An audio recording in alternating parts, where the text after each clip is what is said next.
Hi there, smart drivers. Have you ever had this happen to you? With our, see that?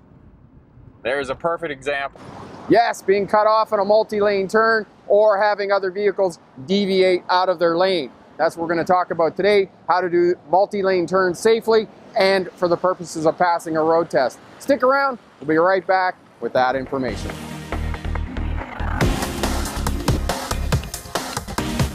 Hi there, smart drivers. Welcome back. Rick with Smart Drive Test talking to you today about how to do multi-lane turns, both for passing a road test and to stay safe.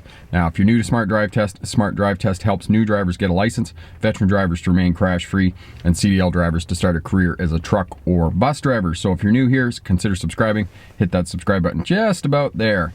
As well, hit that bell. That way you'll get instant notification when I get the videos up for you. So I'm going to hook up the cameras here, go for a drive, and show you how to do multi-lane turns, both for passing a road test and staying safe. Approaching a multi-lane left-hand turn, we make the right here. We have our own lane when we get around the corner.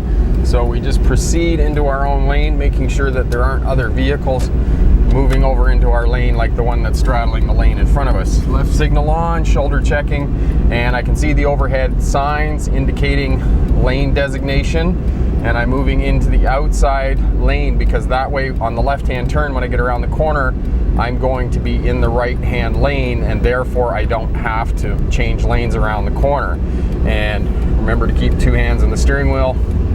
Keep your signal on, sit so you can see the tires of the vehicle in front of you making clear contact with the pavement, both hands on the steering wheel. This is actually a fairly simple intersection because there are lane markings, and you can see the lane markings all the way through the intersection. As well, you want to use the traffic on the inside here as a marker of where you're going to go through the intersection. You can also see the gravel and the tracks through the intersection, so have a look at that as you're moving through the intersection. Now, just keep in mind, this white car in front of us was the car that was straddling lanes and not really sure where they're going. So I'm going to keep my distance from this white car in front of me, knowing that information about that white car in front of me.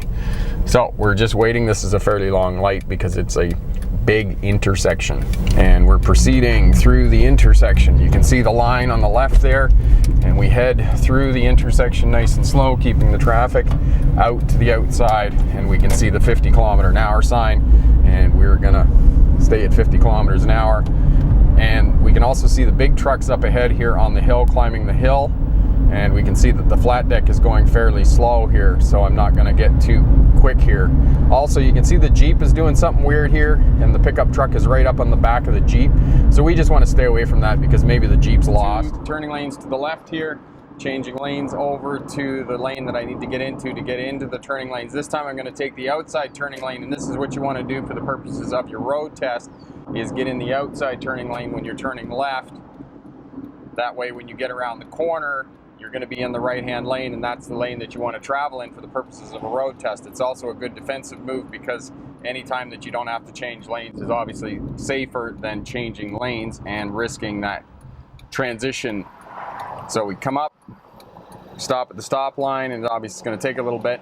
Now here, I want to aim for the outside. So you can see in the dash cam there, you can see the gravel on the road. You want to stay near that gravel on the right-hand side of the vehicle. As well, there's a pothole or a sewer cover over on the other side there. I want to aim for that sewer cover. So you can see the tracks in the intersection where the vehicles travel, and you want to stay away from the vehicle on my left here, and essentially that's one of your markers for the purposes of doing a left-hand turn. So we're going here, and we're driving straight into the intersection and then turning, and we're staying lining up with our, see that? There's a perfect example. That person just cut the lane right off in front of me. And had I not stayed out, that person would have taken my front end off. So that was excellent. That couldn't have been better ever. And that's the reason why you should shoulder check and stay out to the right when you're doing those turns. That was absolutely perfect. So we're approaching an intersection. It's a T intersection that has two right-hand turning lanes, and I'm going to move over to the left lane here because there's signs indicating that large vehicles, trucks, buses, and RV units need to be in the left-hand lane to turn right at this intersection, because if you're not in the correct lane at this intersection and you're driving a larger vehicle, what's going to happen is you're going to get shoved up against a fixed object and you're not going to get around the corner successfully, or you're going to run into other vehicles. So that's the reason that buses and trucks and large vehicles are prohibited from being in the right-hand lane on this intersection. And you can see the road markings, they're clearly marked here. You can see the solid white lines, which means that you're not allowed to change lanes at the intersection. As well, you can see the signs here at the intersection prohibiting right-hand turns on a red light.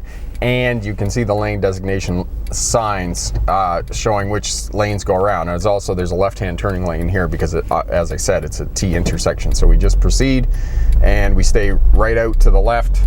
We use the left lane markings as our guide to go around the corner, shoulder checking, make sure that nobody's coming into our lane, and then we simply move back over to the right because we're going to travel in the right-hand lane now. And again, there's two here. We're going to take the inside one on this one. There's two turning lanes to the left again, and we're on the inside this time, and we're coming up. And again, we can just see the lines here. A lot of the lines have disappeared here owing to the fact that it's spring and winter time and the dirt and gravel and whatnot wears the lines out. They're getting around to repainting them. But again, as you're sitting here waiting for the light to change, we're looking over there to see where our destination is, and we want the front left corner of the vehicle to just go on the inside of that concrete median over there. So we're watching the light ready to change here, and vehicles are stopped and we go, and there's no vehicles here. You can see that I shoulder checked, and again, we just stay to the inside here and we follow, still steering the vehicle straight, and we get it going and we get up to speed, and we travel in the right-hand lane. Shoulder check again before we enter the other lane.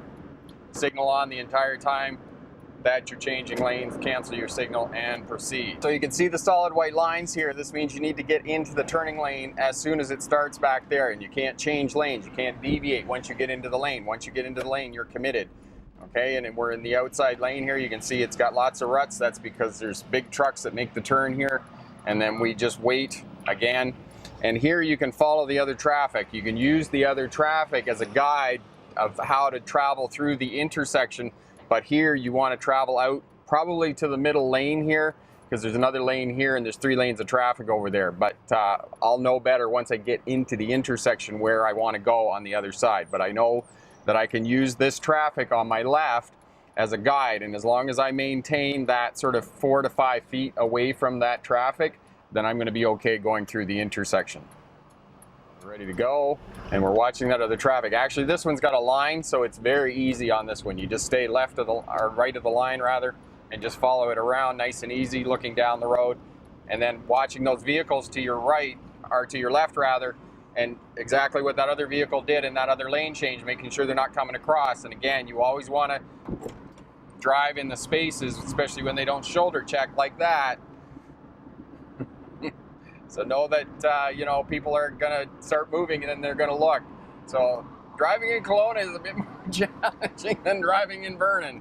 And some of you are going to like this because it's a lot busier for you. And this is going to give you better indication of how to deal with other people who are driving goofy. One more turning lane, turning to the left. And we're going to get in the outside lane. And we're at the back of the queue. And you can see the arrows. There aren't any overhead signs here. And again, we're going to use the traffic on our left as an indicator of where we stay in our lane. You can see the green arrow up there has gone to green, and we're ready to go. And we're following the traffic. We're following the traffic. We're staying off here. And you can see the gravel. That's your marker in the center. And right into the center lane, and then we accelerate and proceed. And you can see there in some of the turns today we had some challenges with other people cutting us off, but we did all right.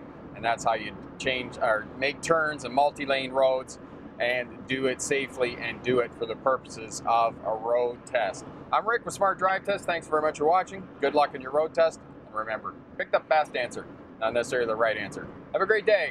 Bye now. And I forgot to turn the defrost down yet again because it is cold this morning.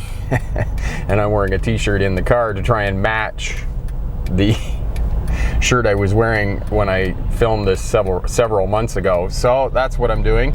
And so I forgot to turn the defrost down. and I've turned it off now and you can hear me. So